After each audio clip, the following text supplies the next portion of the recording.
हाल ही में कुछ हेडलाइंस ने पूरे भारत में हलचल मचा दी। बात थी कुकिंग गैस की भारी कमी की। खबरें कुछ ऐसी थीं कि बड़े शहरों के रेस्टोरेंट तक बंद होने की नौबत आ गई थी। तो जाहिर है सब लोग टेंशन में आ गए। पर सवाल ये कि क्या सच में गैस खत्म हो रही थी? चलिए इसे समझते हैं। सबसे पहले ये समझते हैं कि आखिर ये एलपीजी है क्या और हमारे देश के लिए इतनी जरूरी क्यों है।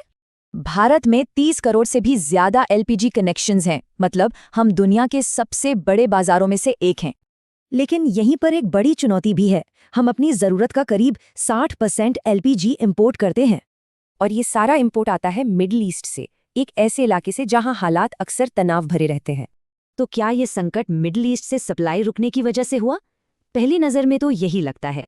लेकिन हैरानी की बात है कि इस पैनिक की असली वजह कोई इंटरनेशनल क्राइसिस नहीं, बल्कि एक गलत फहमी थी। असल में सरकार ने एक ऑर्डर निकाला था ताकि घरों में गैस की कमी ना हो। ऑर्डर का मतलब था कि नई सप्लाई पहले घरों को दी जाए, पर इसे समझ लिया गया कमर्शियल बिक्री पर पूरा बैन। तो हुआ ये कि डिस्ट्रीब्यूटर्स ने ऑर्डर का गलत मतलब निकाल लिया। उन्हें लगा कमर्शियल सिलेंडर बेचना अब बैन है। और इसी कंफ्यूजन में उन्होंने 19 किलो वाले बड़े कमर्शियल सिलेंडरों की डिलीवरी ही रोक दी। बस फिर क्या था, इस एक गलतफहमी ने एक चेन रिएक्शन शुरू कर दिया, और जो कमी थी भी नहीं वो असली बन गई। रेस्टोरेंट्स पर इसका बहुत बुरा असर पड़ा। उन्हें अपने मेन्यू छोटे करने पड़े और कुछ तो बंद होने की कगार पर आ गए। इस पैनिक का फायदा उठाकर ब्लैक मार्केटिंग भी शुरू हो गई। सिलेंडर दुगनी से भी ज्यादा कीमत पर बिकने लगे।